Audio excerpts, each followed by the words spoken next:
Hello, so in this video today we're going to be looking at different types of staging. So staging itself as a definition we're going to look at first. We're then going to look at different shapes of staging because making that choice is really important when you are creating a piece of drama. And then afterwards I'm going to talk a little bit more specifically about the pros and cons and relating it to the GCSE set text of DNA. So firstly, let's start with what staging actually is. Now, staging covers a few different things. Firstly, it is the type of stage that you use, and that's what I'm going to explain in a little bit more detail in a moment with some diagrams to help you. It also talks about the ground plan. Now, this is a key word that basically means what the floor looks like and everything that's on there. So this might include things like blocking, so where the actors stand. It might also include things like set and levels and stage furniture and loads of other things as well.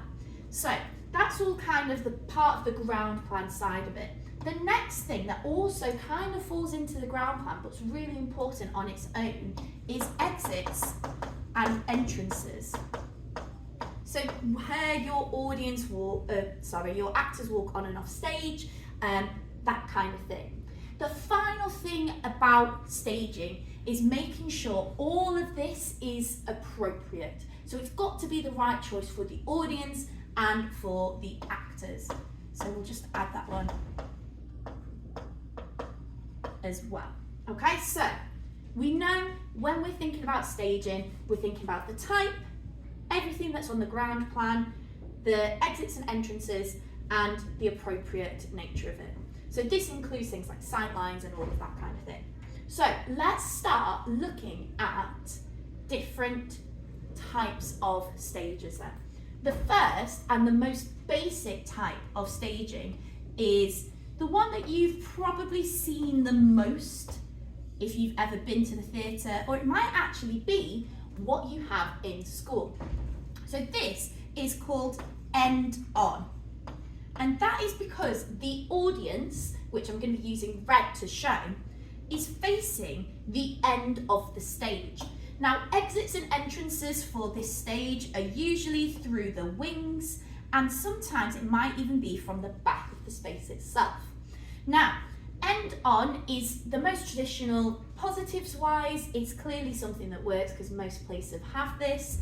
It's really good for having a backstage area, and you can do transitions easily, things like that. However, a con of this stage is that it is very traditional, and maybe you want something a bit more abstract, so you might consider different types of staging. Now, extra bit of information for you. If all of this, including the floor and the curtains, was black, it would be called a black box stage. So these usually are found more in kind of studio spaces, so smaller venues that they create the illusion of a stage by using black curtains, for example, and then the audience sit on the end.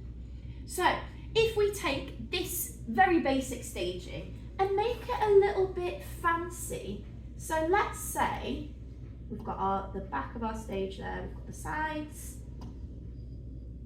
and the front, and we make it fancy by putting some gold around the edge of the stage, and maybe we add a little bit of an apron at the front. This is a different type of stage. It's quite Victorian in nature. This is a proscenium arch. Now, this word can be a bit tricky to spell, which is why I'm double checking my spelling here. So this type of staging, exactly the same. The audience is facing the main areas of the stage, and your exits and entrances are through the wings and maybe the back as well. Sometimes you do also have an entrance or exit to the apron. So, for example, the curtains might be closed at the start of the play, and then a character walks on in front of the curtains. So they'd stand on that little bit of extra stage there. So these are very similar in terms of pros and cons. However, this one's a little bit fancy, you know. So that is that one. Moving on then to some of the more non-traditional types of staging. I'm going to start with one that is quite rare, but there is actually one in Sheffield and there's one in London as well, which is known for its very unique shape. So, imagine the audience is on 3 different sides, all facing towards the central stage. Exits and entrances for this one can vary depending on the venue. So usually there's a backstage area that people can come on and off stage, but they usually have on the corners something known as a vomitorium, which is actually linking back to ancient Greek theatres, that it's kind of like an alleyway with a ramp in it, so actors can run up the ramp and then be like thrown on stage. So kind of thrown on, vomit is kind of where the word comes from. So this is known as a thrust stage. Less common, having like physical buildings built in this is rare. However, I have seen school productions before where they've used the area of the sports hall and they've put the audience on 3 sides, for example. So it is doable in smaller settings as well. So we've got 1.5, 2, 3 so far. So let's move on to our next type of staging. This one, again, you don't see very often.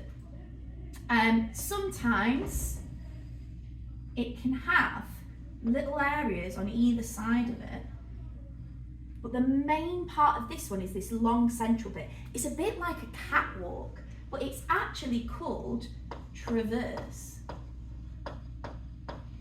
So you might know that term from like rock climbing and stuff as well. It's that long skinny part in the middle. Mainly the audience are facing the central part of the stage. Exits and entrances wise, if you've got areas either side, like this diagram has, you can come on from the sides. Sometimes there's a path down the middle as well, but that depends on your personal need as a director. So traverse is there. Pros of this one, it can be really useful if you've got separate locations. However, a con is because they're literally sat facing one way. If you're doing a really long scene over there, it means the audience might not get the best sight lines and things like that. And the likelihood of having a back to the audience in this stage setting is very, very likely. But there are ways you can get around it. And that problem is also similar for our next 2 types of stages. So the first one looks like this, and the second one looks like that. So this one here is an arena, and this one is theatre in the round. Now, similarly to this one, it has some staging implications because the audience is on every side. So facing in, with this one, I can't even draw arrows. I'm just going to draw a circle around that one. Okay? So the audience are all around the action. Now, what's great about this is it makes the audience feel so involved in the action of the play. However, the con is that kind of staging implication. Also, imagine with these ones, you can't have massive bits of set in the middle because the audience literally won't be able to see over it. Usually with these types of staging here, you get raked seating. So you know when the seating goes up, kind of like sports stadium. So think like football stadium for arena. That can help with staging issues, but it doesn't completely solve it. So there's those 2. In terms of exits and entrances, arenas sometimes have vomitoriums similar to our thrust staging. They sometimes have it down the centre as well. It completely depends on the venue. And the same within the round. You can create exits and entrances where you really need them. Sometimes in these kind of productions, there even is a space behind the audience for the actors to wander around or even perform from behind, so shouting a line from behind the audience, which again in turn can make the audience feel so involved and included in the action. And if you're trying to challenge your audience, maybe that's a really good thing. Now, the last staging type that I want to talk about is called promenade. So this one, imagine you've got 3 different locations, or 4 or 5 or however many different locations you have. And both the audience and the actors move between the areas of the stage. So it kind of means that positively, you're not having to do on stage transitions. Your areas can be preset, the audience can walk around it and see it, and they can follow the action of the play as it unfolds. A con is like literally you're moving however many people are in your audience from area to area and then getting them to quiet down so the acting can begin. But it can be very effective, this type of theatre. Again, this is a bit of a tricky word to spell, so I just double check my spelling there. And I've not even done that right, I've missed an M. Hold on, where's my board rubber? Let me fix that.